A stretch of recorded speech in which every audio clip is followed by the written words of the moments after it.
রহিম ওয়ালা তামশি ফিল আরদি মারাহান। আল্লাহ বলছেন কি যে এই আয়াতে তোমরা জমিনের পরে গর্ব ভরে চলাফেরা করো না, অহংকার করো না।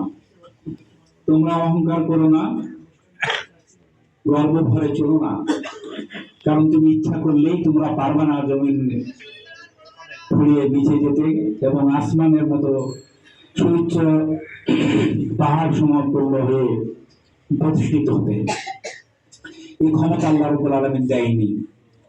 অতএব আল্লাহ যেহেতু এরকম ক্ষমতা রাখেন নাই মানুষের, অথবা মানুষের পরে অত্যাচার করে, জুলুম করে, নিপীড়ন করে, দুর্নীতি করে, বড়লোক হয়ে টাকা পয়সা কামাই করে সেটা যদি ভোগই করতে না পারলাম, সব ফেলাই দিয়ে যদি পালাতে হয় পরিবার পরিজন সহ, তাহলে আল্লাহর কি পাপ যে করেছে সেই পাপের প্রায়শ্চিত্ত আল্লাহ রাব্বুল আলামিন দেখিয়ে দিলেন এই 24 সালের 5ই আগস্ট।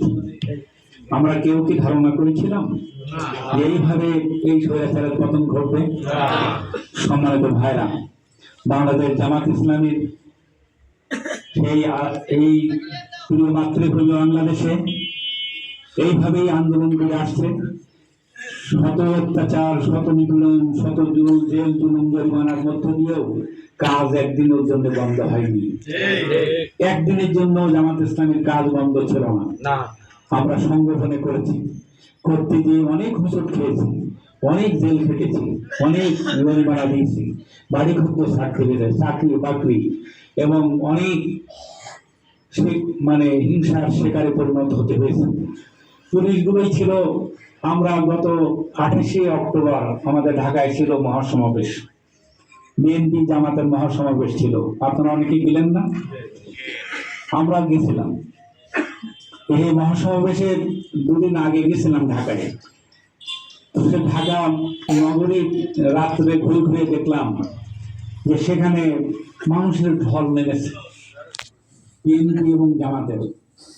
সম্মানিত ভাইরা, বাড়ি ফিরে এসে মামলার আসামি হলাম। রাড়িপুকুর বটতলায় আপনাদের ককটেল ফাটাতে আসছিলাম। সম্মানিত ভাইরা, এই মামলার জন্য পুলিশ বাড়িতে গেল, ধরে ফেলল, তারপরেও কি দয়া না হলো, পুলিশ ছেড়ে দিল। এই হাইকোর্ট থেকে জামিন করতে হলো, তাতেও রেহাই হলো না। আবার জজকোর্টে গিয়ে সারেন্ডার দিতে হলো, জেলে যেতে হয়েছে।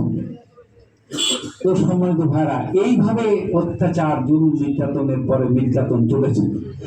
কিন্তু জামাত ইসলামী কি থেমেছিল? থেমেছিল না, কাজ থেমেছিল না। কারণ জামাত ইসলামী চাই এই জমিনে আল্লাহর দ্বীন প্রতিষ্ঠা করতে, বৈষম্যহীন সমাজ গড়তে। জামাত ইসলামী চায় এখানে দুর্নীতিমুক্ত সমাজ গড়তে। জামাত ইসলামী সেই লক্ষ্যেই এগিয়ে যাচ্ছে।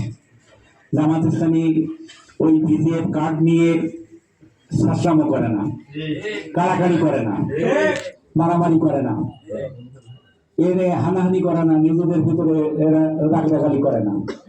যেটা পায় সেটাকে সুষ্ঠুভাবে বন্টন করে দেওয়ার চেষ্টা করে। এটাই হচ্ছে জামাত ইসলামের বৈশিষ্ট্য।